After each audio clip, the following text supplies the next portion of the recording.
Je peux m'amuser avec. Je peux faire partir le derrière si je veux, mais le derrière n'est pas trop puissant de ce côté-là. Beaucoup de grip. Même quand je veux le faire déraper, il est vraiment comme en type 50-50. Là. Je voulais juste montrer la magie des pneus, la magie avec le Quattro, comment que ça va bien.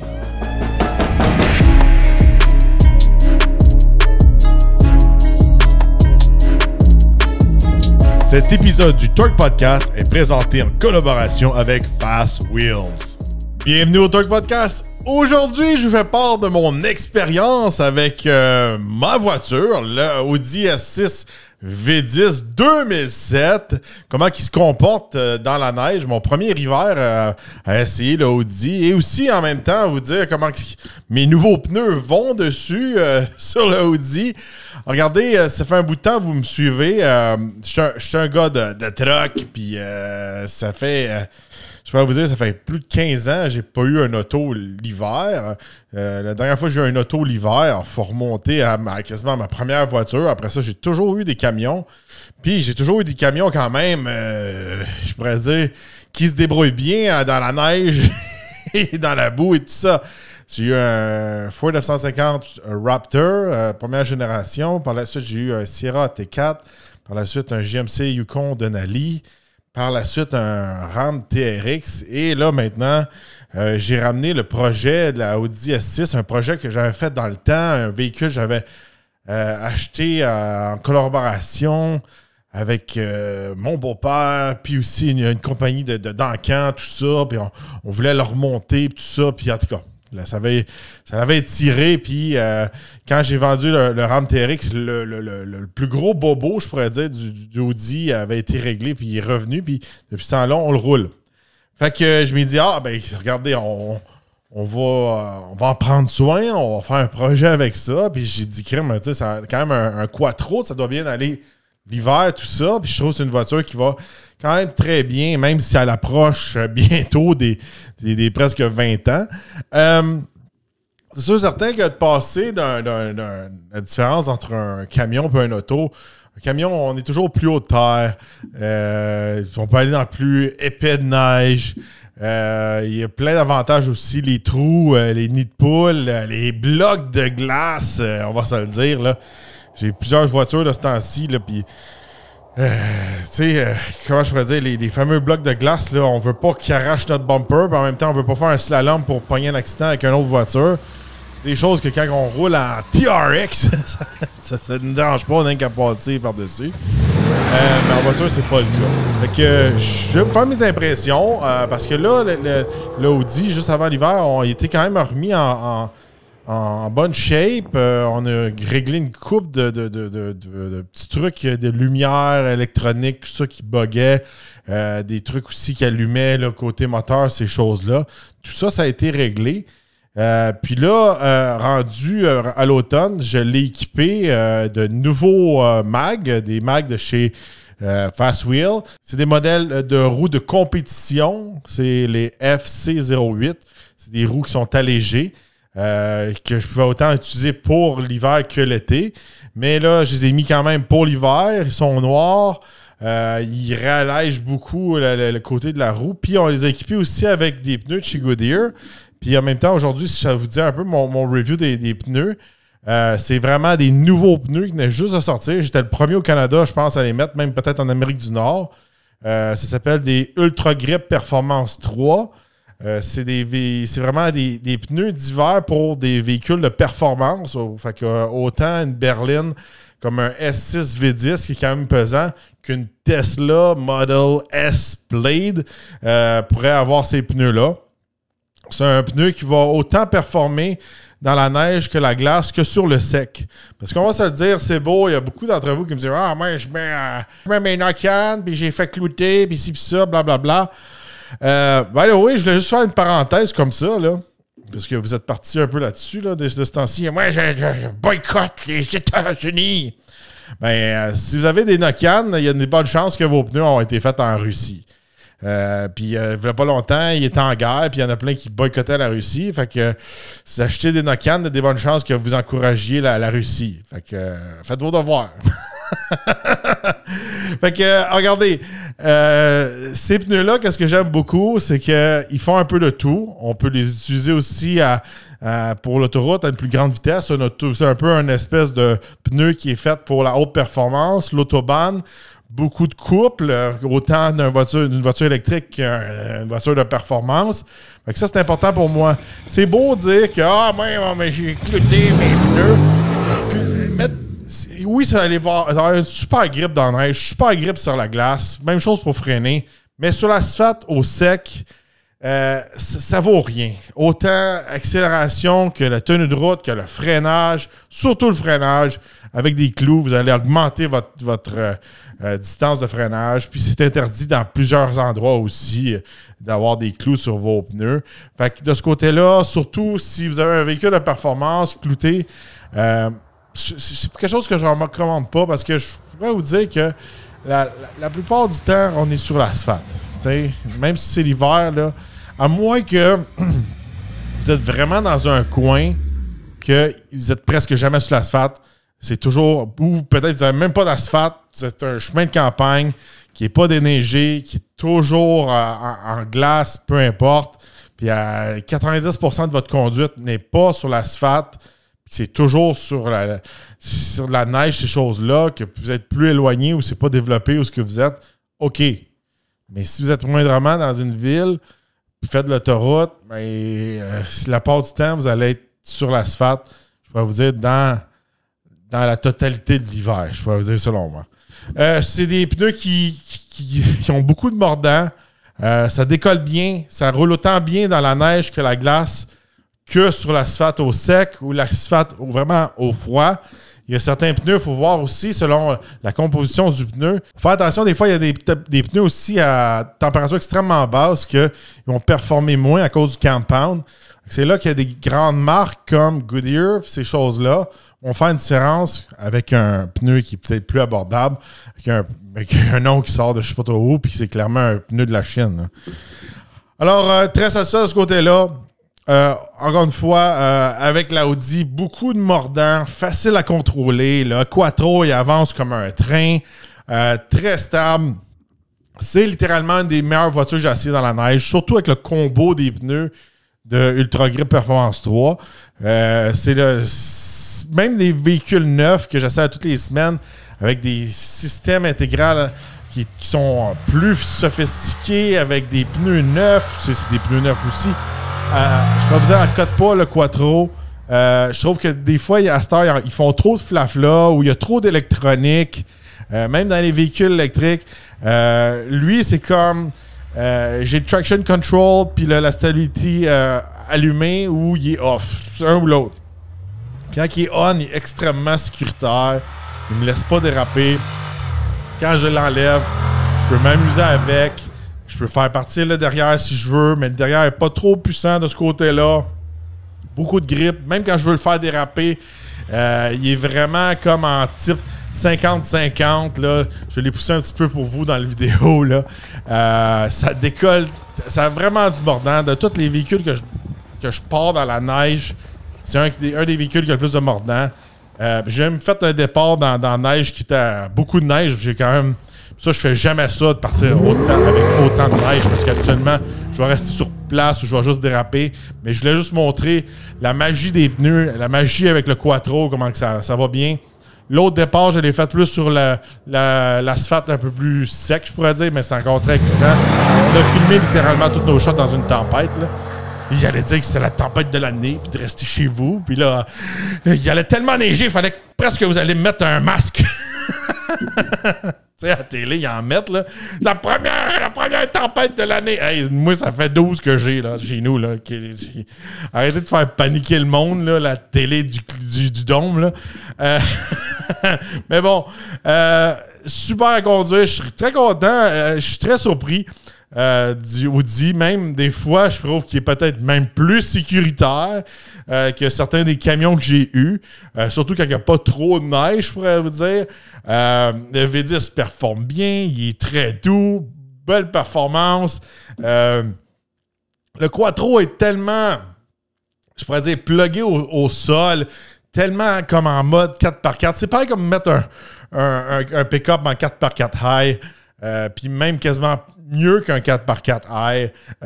Ça vraiment, on vient clouer au sol, puis à cause qu'on est bas au sol, on sent confiance dans le véhicule. Le véhicule, même s'il y a de l'âge, il chauffe super bien. Siège chauffant à l'avant, siège chauffant à l'arrière. Il manque juste le volant chauffant, je pense. Tout va bien, puis c'est un véhicule que je souhaite continuer d'améliorer, je pourrais vous dire, de ce temps-ci. Là.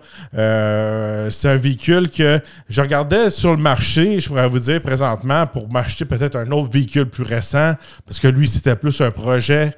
Je voulais revenir avec un pick-up. Je reste un gars de pick-up. Je voulais m'acheter soit un gros VUS ou retomber avec un pick-up. Puis je vais vous dire, présentement, dans le marché automobile, c'est assez rough. Là. Neuf, je trouve, personnellement, c'est pas achetable. Pour vraiment avoir une espèce de deal qui nous convient, des fois, c'est à court terme. Moi, je veux rien à court terme. Je veux rien aussi de location parce que moi, je modifie mes véhicules. Puis je veux pas... Tu sais, à un moment donné, quand on a toujours eu des camions, à un moment donné, bien équipés, c'est dur de retomber dans un véhicule pas équipé. Surtout, je dis pas que je suis pas capable de pas être fancy. C'est juste que j'ai de la misère dans un camion que il n'y a même pas un siège électrique, mais il va me coûter le même prix que mon Yukon Denali me coûtait par mois. C'est juste ça. Je sais qu'on avance avec le temps, l'inflation, tout ça. C'est juste, je vais vous le dire, je suis sûr qu'il y en a plein parmi vous n'êtes pas comme ça. Ça m'écoeure. Mais bon, fait côté neuf, je trouve que c'est très rare de ce temps-ci. Côté usager, les taux d'intérêt ne sont pas là. Même là, si je dirais refaire une espèce de projet comme j'ai fait auparavant, acheter un véhicule à l'encan, mais là, bon, à l'encan, on n'a pas vraiment de taux préférentiels. Fait qu'il faut aller à la banque avec des taux de pourcentage à 10%. Qu'on là, moi, je suis pas fan de donner tout mon argent à la banque. Là. Fait que je me dis, ouais, pour le moment, c'est vraiment pas le temps d'acheter un véhicule neuf. Puis usager non plus, je trouve que c'est trop cher. Fait que je me dis, regarde, pourquoi on ne va pas améliorer l'Audi S6, puis on va l'entretenir. Puis peut-être le modifier si tout va bien, si tout avance du bon côté.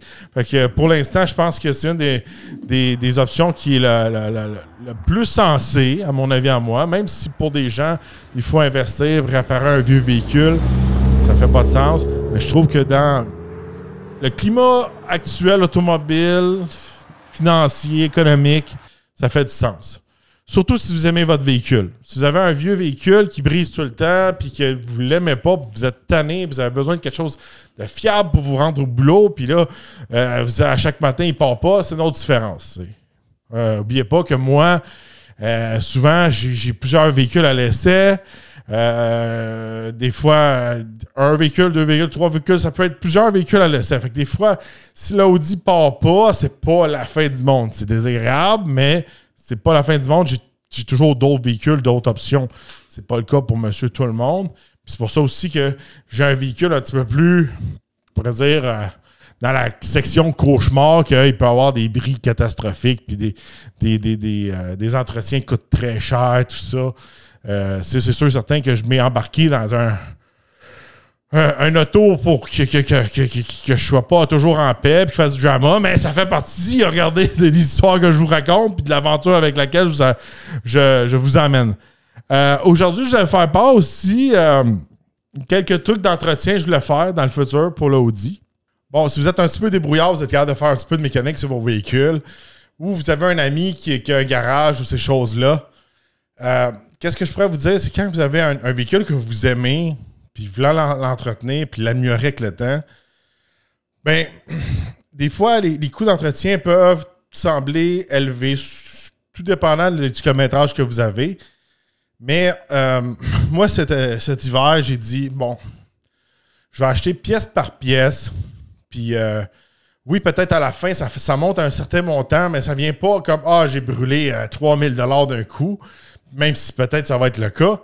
Mais j'essaie de magasiner pendant tout l'hiver un peu certaines pièces. J'ai acheté des trucs pendant le Black Friday. Des fois, il y a des espèces de rabais qui arrivent. Là. Présentement, là, on est dans les affaires de retour de taxes aux États-Unis. Qui font des rabais de ce côté-là. J'essaie d'accumuler un petit peu plein de pièces pour me préparer à l'automne pour faire quand même des bons entretiens sur le véhicule. Fait que dernièrement, j'ai acheté une coupe d'affaires. C'est rien d'extraordinaire, mais c'est des trucs comme ça, il faut penser.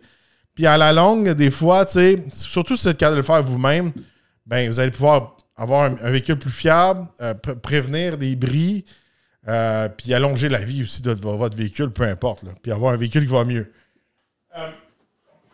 Bon, dernièrement, ça, c'est sûr et certain, je n'attendrai pas au printemps pour les installer. Je vais acheter des nouveaux essuie-glaces pour le Audi. Ça ne sera pas une surprise. Le Audi S6 avec le V10, c'est un véhicule assez unique, assez spécial. Les pièces sont pas super faciles à trouver. C'est pour ça aussi que je prends mon temps parce que il y a des affaires qui sont dures à trouver, dont les essuie-glaces, c'est drôle à dire. J'étais comme sur le site de Canadian Tire, puis j'étais comme... Là, ça disait aucun résultat. Je suis comme, OK. Je suis allé voir en vrai, puis là, je suis allé voir le gars aux pièces. Là, il me dit, on n'a pas ça en stock. J'ai dit, ben, Colin, j'ai dit, ça doit être des. Parce que là, j'ai dit, tu sais, j'étais pas certain de mon modèle. Tu sais, je savais comment il mesurait, mais tu sais, j'étais comme, c'est-tu un 22 pouces OI, A, B, d'accord. Là, je suis allé demander, je ne fais rien demander au gars. Il me dit, on n'a pas ce modèle-là. Là, je dis au gars, j'ai dit, ça doit être des wipers spéciales pour aller sur l'autobahn pour faire du 300 km/h. Puis là, il me regarde avec un air, ouais, ça doit être ça. Puis il m'a comme fait un air genre, on s'en fout de ton vieux char, ton vieux Audi 2007. Mais regardez, j'avais raison, c'est vraiment des essuie-glaces pour faire de la haute vitesse qui vont coller plus je pourrais dire au windshield, puis il y a une espèce de lock dans l'espèce de mécanisme qui vient comme se barrer un peu plus. Puis c'est vraiment, il y a juste quasiment Bosch qui fait ça s'appelle des Bosch Aero Twin. Fait que je les ai trouvés sur Amazon, fait que je les ai commandés, je les ai reçus, là, je vais les changer bientôt. Je trouvais que les autres s'en venaient un petit peu... usés puis secs un peu. Ils ont séché à la longue un peu à être sous le soleil, je pourrais vous dire, là, de ce côté-là. Fait que ça paraît stupide, là, mais là, ça, j'ai trouvé ça. C'est sûr et certain, je veux faire des méga entretiens. Fait que changer l'huile. Ça, c'est de l'huile que j'ai achetée pendant le Black Friday.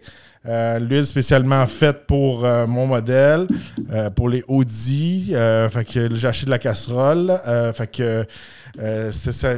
Quand il y a des. Tu sais, je peux vous dire, là, j'ai vraiment payé moitié prix là, pendant Black Friday au Canadian Tire pour mon huile. Fait que ça vaut à peine. Fait que tu sais, des fois, au lieu que ton changement d'huile te coûte quasiment. Je sais pas, là, ça montait assez haut, lui, ces 5 litres-là. Là. Parce que là, j'en ai 2 là, pour le V10. Là. Il y a beaucoup d'huile qui rentre dans le moteur. Ça aurait pu monter facilement à quasiment 150$ avec les taxes. Je pense que je les ai payés une affaire comme 30$ chaque. En tout cas, j'ai économisé la moitié. Facilement de ce côté-là. C'est sûr et certain, quand on change les huiles, on change les filtreurs aussi. J'ai acheté filtre à huile. C'est des filtreurs spéciaux. Là, tu sais, je sais pas si c'est comme vous. Là, moi, je suis habitué dans la machinerie avec les diesel, puis des moteurs à gaz, puis des John Deere, puis des affaires de même. Puis les chars allemands ont tout le temps des pièces spéciales. C'est pas un filtreur normal. Là. C'est pas un filtreur comme un Fram, là, orange. Là. C'est comme des cartouches. Là. Si j'avais déjà vu ça. Là. Fait que le filtreur n'est pas super gros pour un V10 quand même. Là. Puis il est sur le top. Fait que ça, c'est le filtreur à l'huile. Je veux vraiment comme peaufiner tout ce qui est le gaz un peu. J'ai fait des traitements à l'automne pour un peu nettoyer le système, tout ça.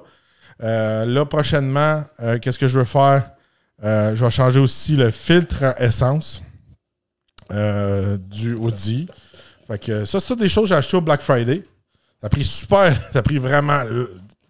il y avait des affaires qui étaient backorder, puis ça a pris vraiment beaucoup de temps à arriver. Des petits trucs aussi que j'ai dans ma boîte magique, je m'ai fait une boîte d'entretien. J'ai changé mes filtres à air, fait que je m'ai commandé des K&N. Habituellement, je suis plus fancy que ça, je pourrais vous dire, là, dans les systèmes d'entrée d'air. Puis je suis un grand fan de changer mon cold air system, mais pour le V10, il n'y a rien. Puis pour le V10, dans les filtreurs, c'est pas mal ça qui est le mieux. Puis c'est dans les seuls qui le font aussi pour le V10. C'est pas parce que ton Honda et ton Ford, il y a 10 000 pièces que vous pouvez vous imaginer que le Audi A6 V10, il n'y a pas 10 000 options. Fait que c'est sûr et certain, un K&N, c'est une des seules options qu'il y a. Faut pas oublier que quand on investit un peu dans un filtreur un peu plus supérieur comme celui-là, mais il est lavable. Fait que après un certain temps, là, on peut le nettoyer. Il y a différentes façons de nettoyer, puis il dure plus longtemps. Fait que ça, j'en ai 2 comme ça, assez massif, là. Il y a 2 entrées d'air là, sur le V10. Là. Fait que ça, j'en ai 2. Ça aussi, c'était. Ça, c'est une pièce, c'est la fameuse pièce, les 2 pièces qui étaient en back order, je pourrais vous dire. Là. Ça a pris quasiment 2 mois à recevoir. Là. Mais quand on se prend d'avance comme ça, qu'on n'est pas pressé, on peut avoir des affaires un peu de fun. Puis les autres pièces, je ne sais pas si je devrais vous les montrer, je vais garder une surprise, mais j'en ai parlé souvent de ça. Avant ça, j'ai acheté. Ça, c'est une petite pièce que j'ai achetée. J'ai acheté une nouvelle. Il appelle ça un drain plug. Là. Ça, c'est une botte vraiment pour ton drain d'huile. Mais il y a un aimant après. Fait que s'il y a des morceaux de métal, au lieu de se promener dans ton huile, ça va venir tout se coller sur le drain. Puis à ton prochain changement d'huile, ben, tu peux voir s'il y a des dépôts de métal, s'il y a des espèces de j'appelle ça du shaving de métal. Tu peux voir s'il y a un problème. Puis en même temps aussi, tu peux prévenir certains problèmes en gardant ce métal-là collé à l'aimant au lieu de se promener dans le moteur. Fait que ça, je vais changer ça en même temps. Puis, j'ai dit que je voulais faire plus d'esthétique aussi sur le véhicule.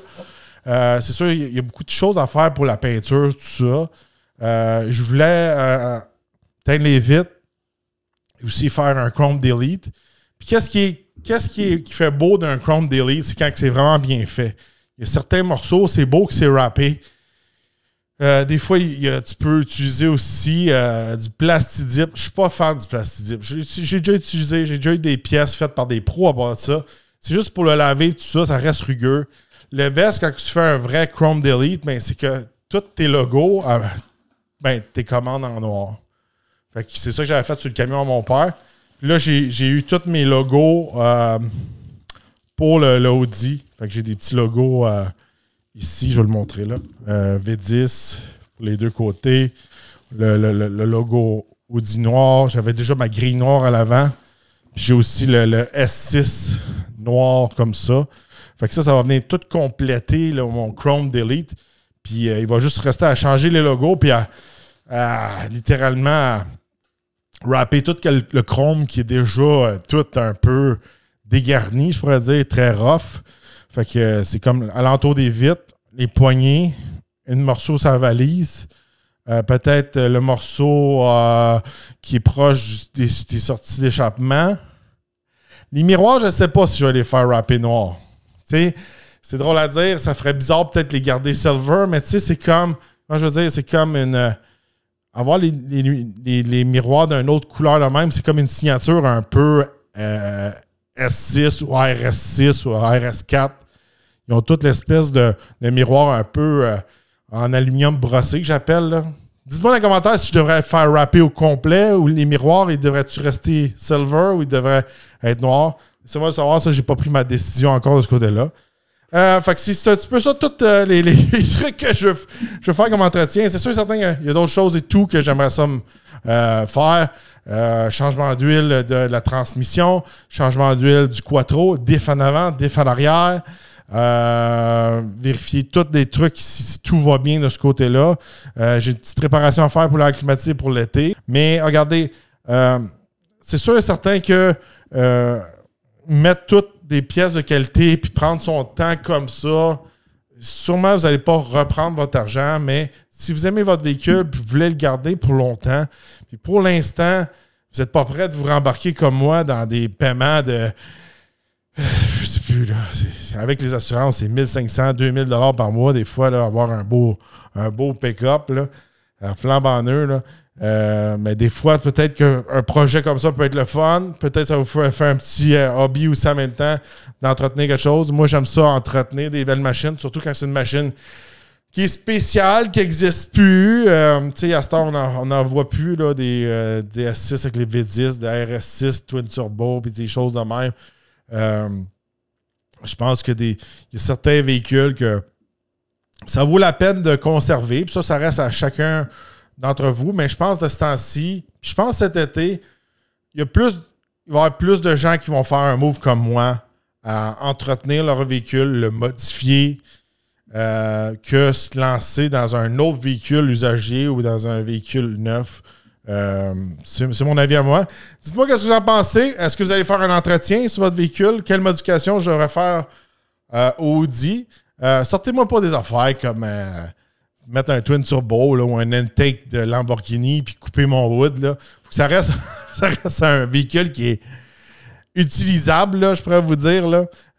Puis il faut qu'on reste aussi dans le monde réel. Il y a une différence entre acheter des pièces qui coûtent des centaines de dollars que se lancer dans un projet à plusieurs milliers de dollars, même des 10 000 $.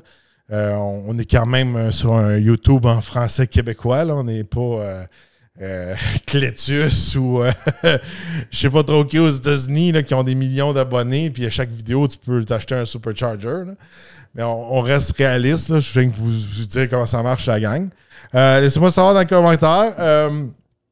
Fait que vous, cet été, comptez-vous modifier, entretenir votre véhicule? Ou peut-être vous êtes en train de magasiner pour un nouveau véhicule ou un véhicule usagé? Laissez-le-moi savoir dans les commentaires. Si vous aimez mon contenu puis vous voulez m'encourager, vous pouvez aller cliquer sur l'abonnement, le subscription sur YouTube et aussi sur Spotify. Les liens sont dans la description. Ça nous encourage au podcast. Vous avez des vidéos exclusives, vous avez les vidéos à l'avance et aussi ça nous supporte puis ça nous aide à acheter de l'huile pour le Audi. C'est très apprécié. Si vous êtes nouveau, n'oubliez pas de vous abonner, liker et de partager. On se revoit dans un prochain podcast.